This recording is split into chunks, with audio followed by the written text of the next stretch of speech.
Welcome, everybody. Hope you're having an awesome day today.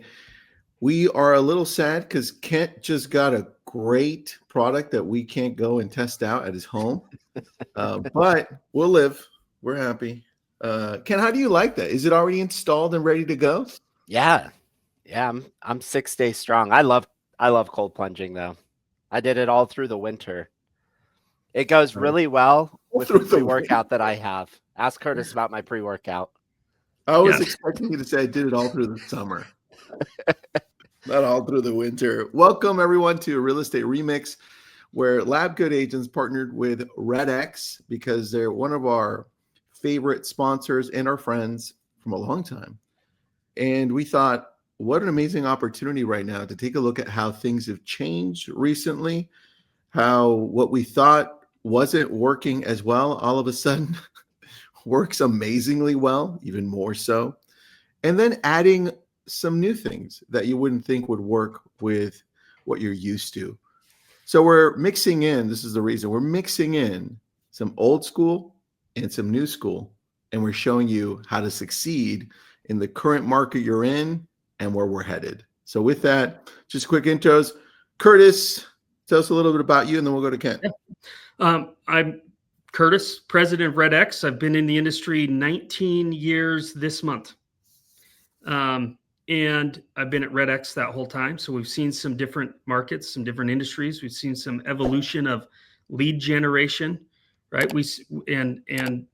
Yeah, I think we've seen a lot. I think right now, the most important thing about everything we're talking about today is that for so long, people have been relying on these lead gen companies to supply them with a consistent pipeline of leads. And and that's just not working right now. It's not working the way that it used to be. Some of those companies are changing. Some of them are not offering leads in certain markets, or they're moving to more of a partnership back-end, shared referral commission model, which, at 40%, sometimes for some people that doesn't fly. With the lawsuit and buyers and the whole idea of filling your CRM with a bunch of potential buyers that have a 0.2% conversion over a 24-month sales cycle is not helping agents in today's market. It's not helping people do that. So I think the message that I want people to understand is that we're talking about giving you the power to take control of your lead generation in your business, not just from traditional methods, but new methods of how you take control of the lead gen, because we want to get you back to freedom. We want to get you back to not feeling burned out and overwhelmed. And the only way to do that is to have predictability in your business. Business, no matter what the market is, if it's predictable, it doesn't feel stressful, right? And Kent, you're having a way better year this year than last year, right? Yeah. Overall, we are. And part of that. Sorry, go ahead. We're already past. Our team is already past where it was last year, this year. Yeah. That's crazy. And part of that is you have systems in place where you rely on your own internal systems to find listings, to create opportunity. And Kent, of anybody, I don't want to take too much of Kent's time, but Kent, out of anybody, knows exactly what he has to do on a daily basis to make us the exact money that he wants to make. And so when you have that kind of predictability in your business, it doesn't matter what's going on in the industry, it doesn't matter what's going on around you, you have profitable, predictable business. And that means you don't have stress and anxiety and burnout and feeling overwhelmed. Doesn't mean you don't have to do sucky things, right? You got to embrace the suck. Got to do more sucky things. So, but true. But then it's embrace the suck or suck down more Xanax. I mean, what are we doing in this market? It's a stressful market. So anyway, I'm excited to be here. I'm excited to talk about the topics that we have today. My promise to everybody tuning in is that you're going to get actionable, tactical, real advice, not the fluffy motivation that you have to go figure out next. So anyway, sorry, that's a long intro. No, that was great. I'm going to go cold plunge. All right, Ken, tell us where you work and what you do, and then we'll jump right into it. Yeah, so I'm in Provo, Utah, Orem, Utah. Work for with the Gene Tanner team. She's been doing it for 40 years. I worked for RedX for 5 years as an ISA on their sales team, and then just saw the paychecks that real estate agents were getting by not prospecting. So I was like, man, I could make way more money using their product than I can selling it. So went out and started selling real estate about 8 years ago. Do a lot of prospecting. Gene goes on a lot of the appointments, and it's a good little duo. That's so cool. That we have. Yeah. That's so cool. All right, let's talk about what you're doing right now that's extremely successful, because I think a lot of it has to do with the way you talk to people and your tonality and how you engage with them, how you listen to them calmly. Because what I hear when people test out any product that they have the ability to call expireds for sale by owners, geo-prospecting, all these different options, I hear a lot of fear, I hear a lot of failure, and not enough testing out. Where do we start with reaching out to what we would normally call cold leads like this, or cold opportunities? Where do we start? Yeah, that's a good question. I think the thing that I would say, just talking to a lot of top producers, being around a lot of top producers, they do one thing more than anybody else. Can I tell you what that thing is? One thing more than anybody else? What One thing. Like the one thing that they do is they just hear no more than the rest of you. Can you repeat that? Yeah, top producers hear no more than low producers do. So if you're hearing yes a lot, you're probably not a very good producer, would be my guess. So no's are a good thing. Means that you're moving forward. But I would say one of the biggest things that you could do is, and you're going to go over this today, is listing presentation. Like if you want to be good on the phones, be good at your listing presentation, because it's a lot like a dog chasing a tire and catching that tire when you prospect and don't have the words to say in the presentation. You're like, well, I don't know what to do. And so it's a bad experience. And so you start doing less of the thing that got you that appointment. You know, in the first place. That's interesting, because it's often not, you're right, by the way, you're right. But it's often not about the actual listing presentation. Hey, here's page 2, here's page 3. Right. It's about you, real estate agent, us, knowing what's in it. Because as I'm talking, now that you were talking about it, as I'm talking to people on the phone to talk to them for the first time, or they want to do some business with me, I'm pulling out of that listing presentation from like page 8 or page 3 or page 12 and 13. That's interesting, man, that you say that. Yeah, you're right. You've got to know it so well that you can jump in at any point of it and pull it into what you're currently doing. So with that, then, how do you get ready to start your calls? And then we'll get into the conversations. I mean, I don't really have to get ready to make the calls anymore. I followed the script so many times, have proof of concept, that it's just literally getting on the phones. I would say it was really hard to make the calls for the first 7 or 8 months, because I didn't have enough of a data set to track the data and say, you know, for every call I make $53 for every call that I make. And I make $200 for every conversation that I have. And I make, you know, $5,000 for every hour that I'm prospecting. Once you have those numbers dialed in, it's really not hard to get on the phone. It's interesting, man. You do have, so for me, and Curtis was a door knocker too. For me, when I was door knocking, I would have those numbers. Like I would track, and I could tell you how many times I had to talk to somebody. Well, how many people I would talk to in an hour, and out of the day, how many people I needed to talk to do a presentation. And then out of the presentations, how many people I needed to present to get a listing, right? And trust me, at the beginning, I sucked. I was getting 1 out of every 4 presentations, but it took time, right? So I like that approach. tell me then, since you're already into it and you just pick up and dial, who do you love dialing right now that's making you the most money? Because that's what I want to do. If I'm starting back into this like everybody here, I want to call those. Who are they? So expireds are always going to be the lowest hanging fruit, but you're going to have the lowest answer rate. So conversations are what makes you money, not necessarily the people that you're calling. But if I can have 11 conversations with you got to say that again, though. I mean, that people have to understand what you just said. Which part? Sorry, conversations is what makes you money, not the type of lead that you are prospecting. Yeah. The more, again, it goes back to no's. The more no's I can get, the closer I am to a yes. And I know that sounds super cliche because we hear it all the time in sales, but it is true. Expireds are always going to be my go-to first thing in the morning, though. And we could run through scripts if you want to on those. Well, let's go slowly. Let's go with your first, which is expired. What time are you calling them? And then we'll go through scripts. I just want to insert real quick before Kent bails from scripts. We'll get into the scripts of how to get the appointment right now. But Kent talks to people about pricing, which is a huge obstacle for people right now if they have a listing, better than anybody that I know.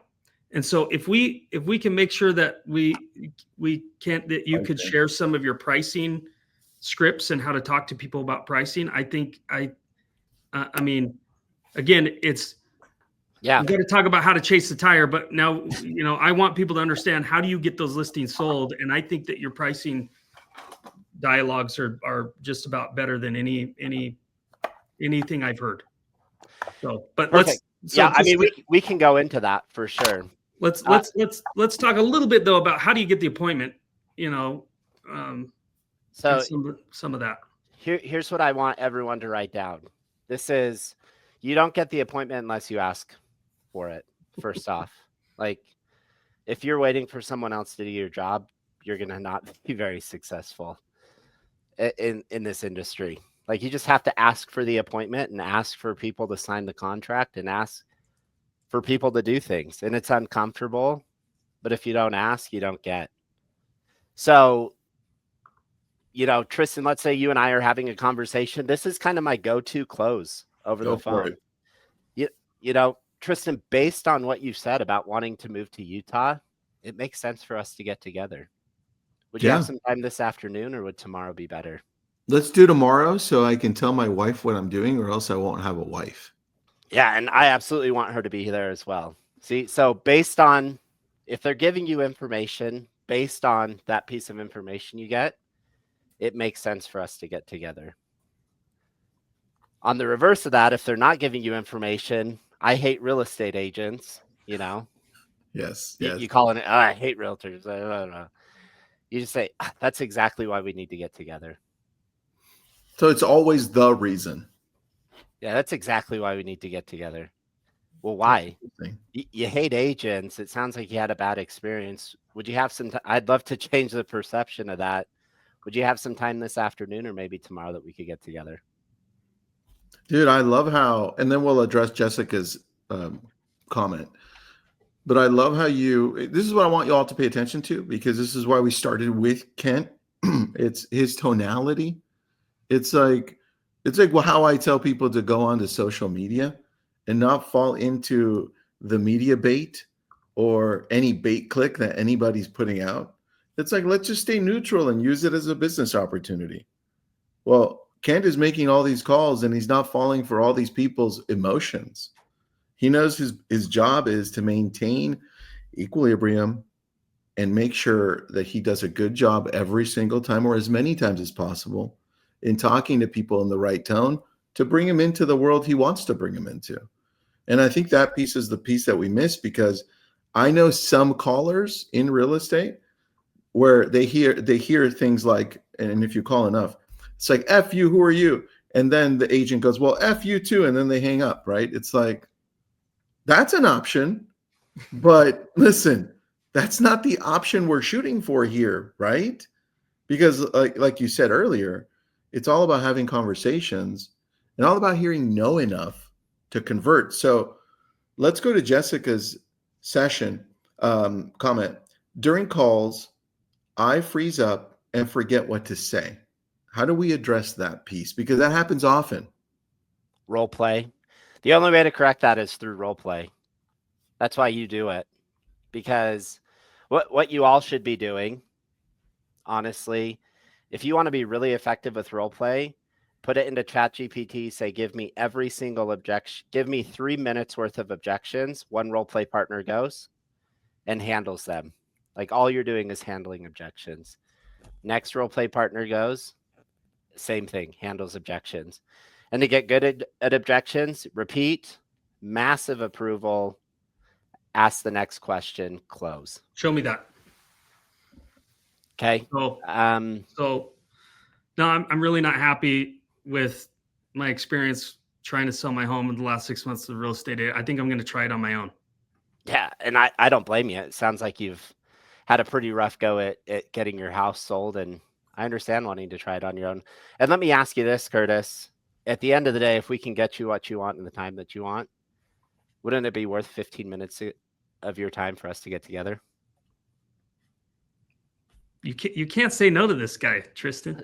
Well, hold on. I want people to understand the overthinking piece, because when you join RedX, right? By the way, we're asking you to join us, right?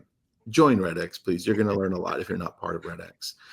Not only do you get Curtis, not only do you get to listen to Kent, but we get to do a lot of different sessions here. And the thing that you'll always listen to is that Kent always sounds the same. He always sounds the same. And every time you're hearing Kent talk, doesn't matter if somebody's angry, it doesn't matter if somebody's happy, Kent sounds the same, right? He may change the way he says it, but it sounds the same. And the other piece to this is that this is my favorite part. The scripts aren't complicated, damn it. Like, have you listened to Kent? Like, he just says, oh, by the way, did you do this? Or, hey, I'm sorry about that. Yeah. When can I stop by? It's the same. It's like the easiest thing. And everybody overcomplicates it because, like, I don't know what to say. I'm like, have you listened to Kent? It's like the easiest scripts on the freaking planet. But the difference is he's been practicing them for so long. Right? I'm loving this market because skills are starting to come in handy. Yeah. Like I'll be honest, 2022, 2021, I was like, holy cow, what am I even doing practicing? And now that I'm practicing, I'm like, now that I've practiced all these years, I'm like, I'm so grateful I have. Because getting listings is easy now. It's pricing them right to get them sold that's a little bit more difficult.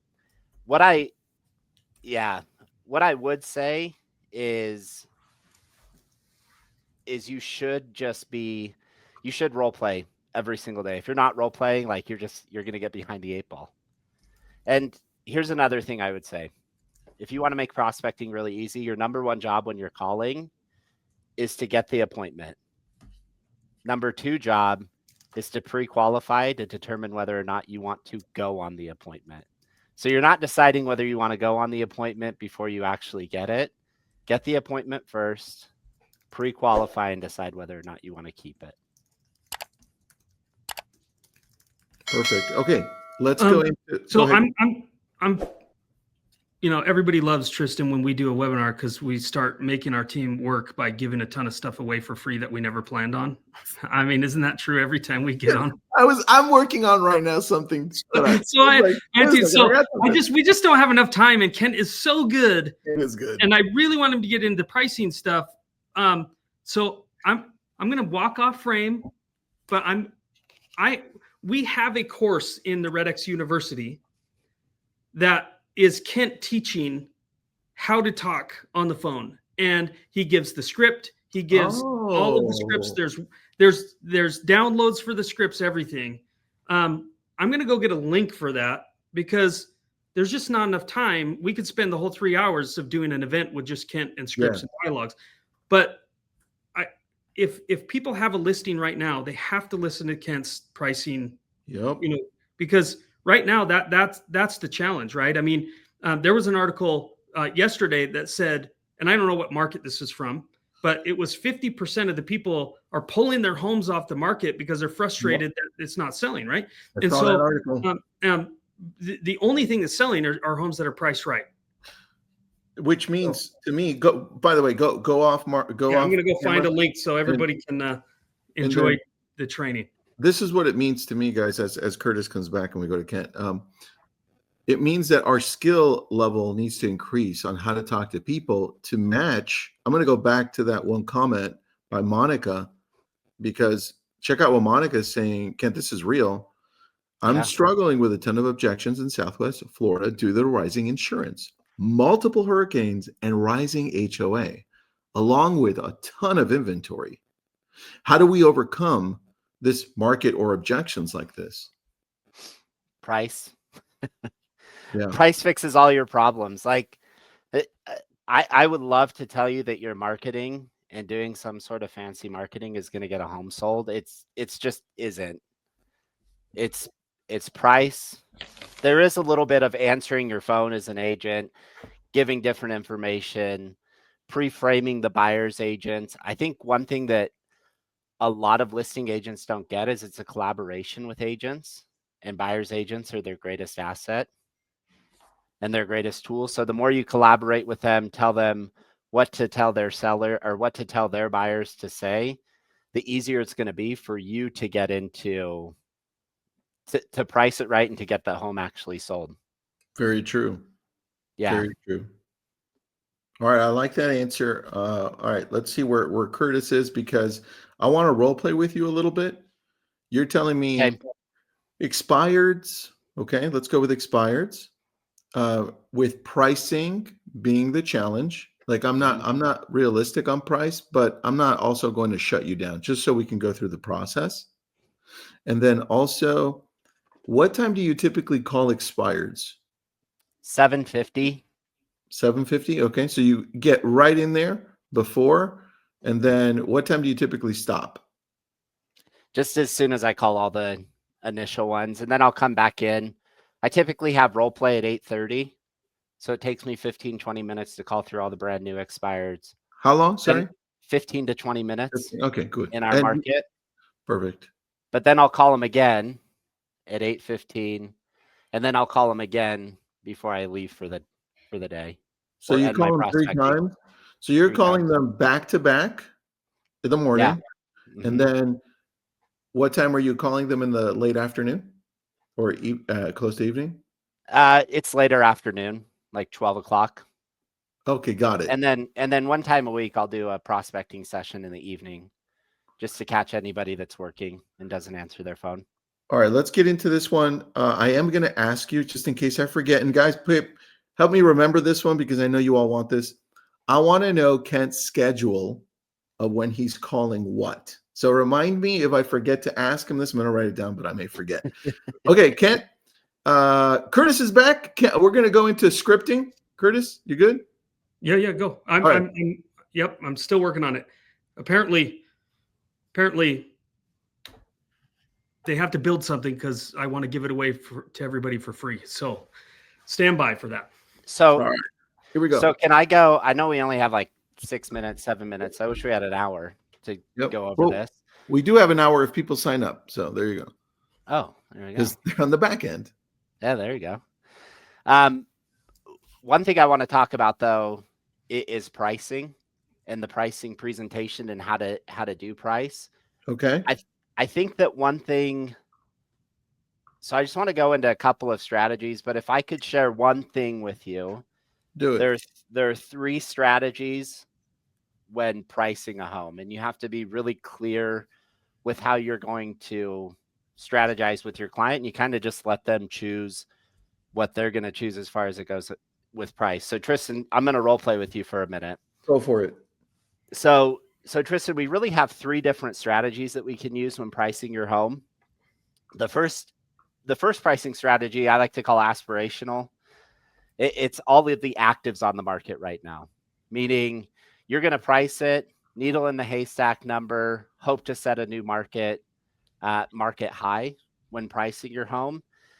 And I want to be super clear. It's not my favorite strategy. Got it. And here's the reason why. If you market it, if you price it aspirationally and are hoping to get some pie in the sky number, and your home sits on the market for a long period of time, what do people start thinking about your home? Yeah, they don't. Yeah, they won't. They'll think, what's wrong with it? That's the first thing. What's wrong with it? It's overpriced, right? They'll start thinking of all of the negatives about your home. Yeah. So it's certainly an option. Typically, if we go that route, we'll try it out for 2 weeks and then we drop the price from there. Again, there is consequences with that. And the consequences are if we sit on the market for a long period of time and we drop it later, we're just chasing the market down.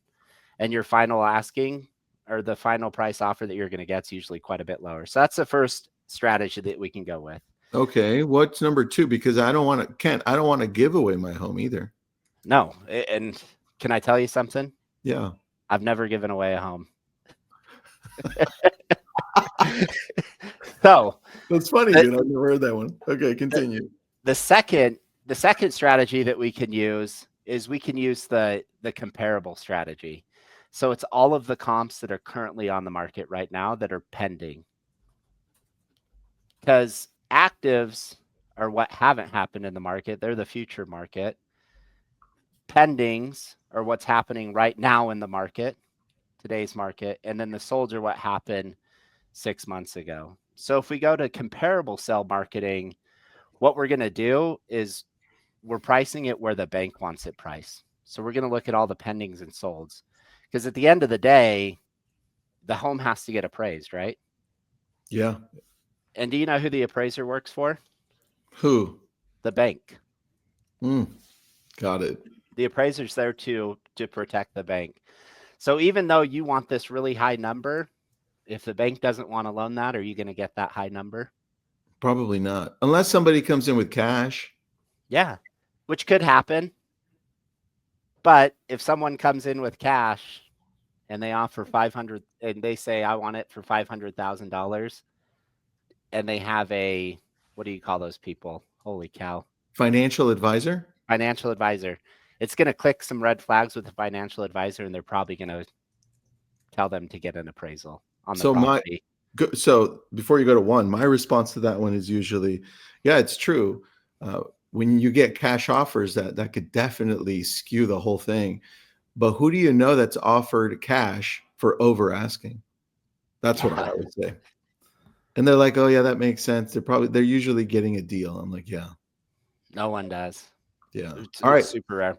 And then the last strategy that we can use, I like to call it the auction effect. So we're going to look at all of the active properties on the market that are similar to yours, and we're going to be the lowest priced one. But doesn't that give away my home? I don't want to give away my home. I mean, you said you don't give away homes, but that certainly sounds like we're going to just give it away. Right. And at the end of the day, Tristan, this one is not my favorite either. And can I tell you why? Please. Because it's not my favorite if you're not trying to move quickly. If you don't absolutely have to sell it, or if there's something wrong with your property, you might want to look at this option. But I mean, your house looks great. It doesn't need a lot of upgrades.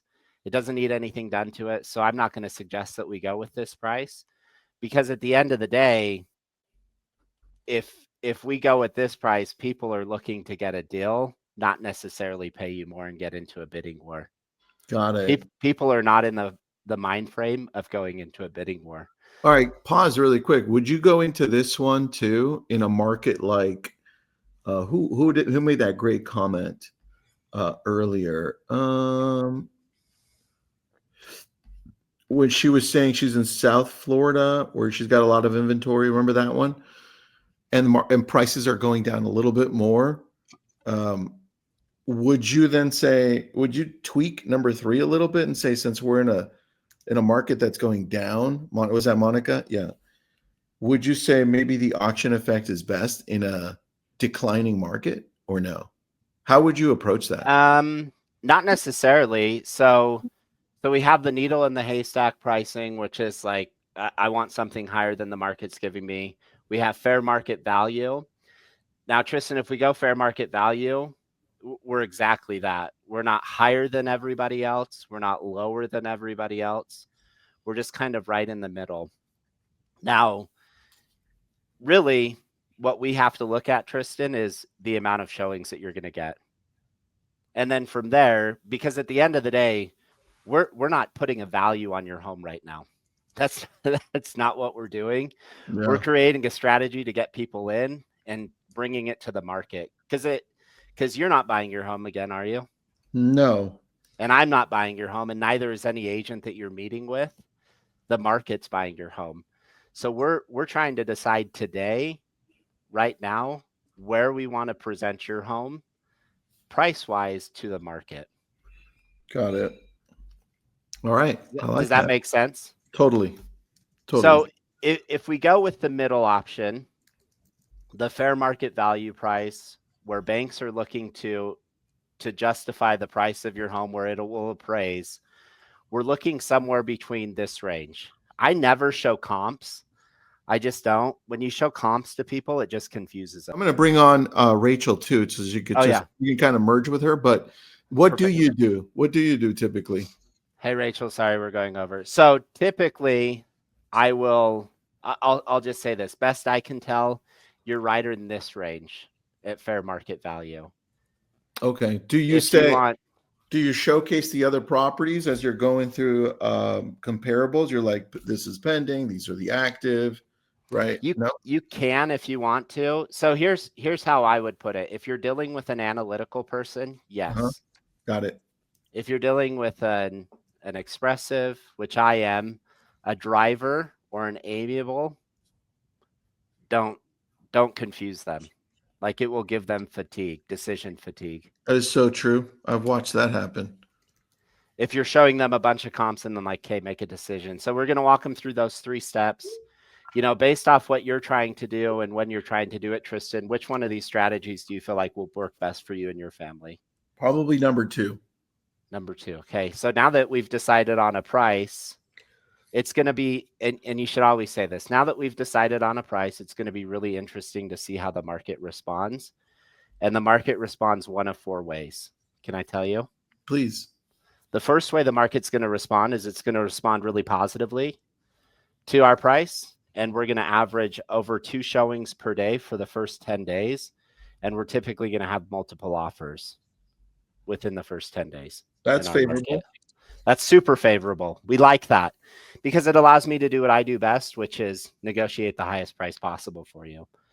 Or, and this is our goal, really, Tristan, is we're going to average 1 showing per day or 5 showings per week. We want a showing per business day. And we're typically in this market going to have an offer within the first 14 days on market. And that offer, your first offer is typically your best one, and that's going to be where fair market value is.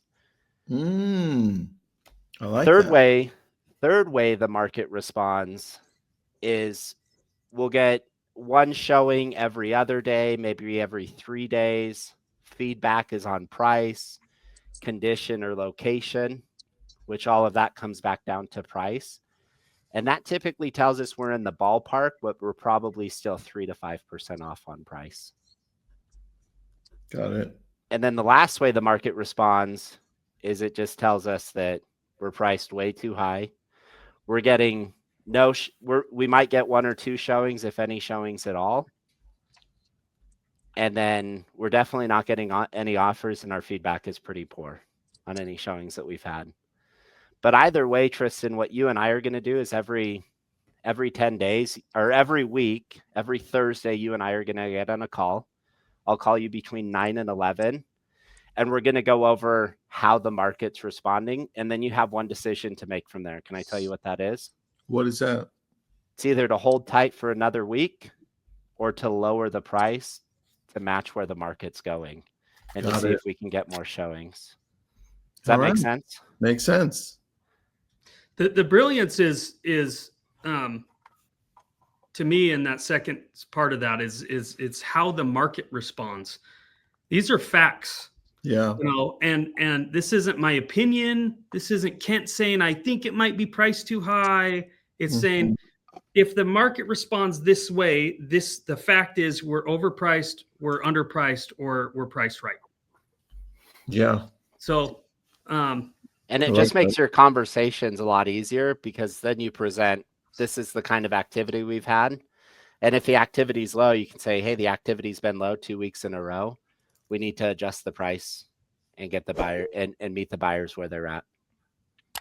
Very true. All right, let's jump over to. I've got the link just to wrap this up. I've got the link. I have a course where Kent is going to go through your scripts and dialogues for expireds, for sell by owners, for rent by owners, neighborhood prospecting, pre-foreclosures, and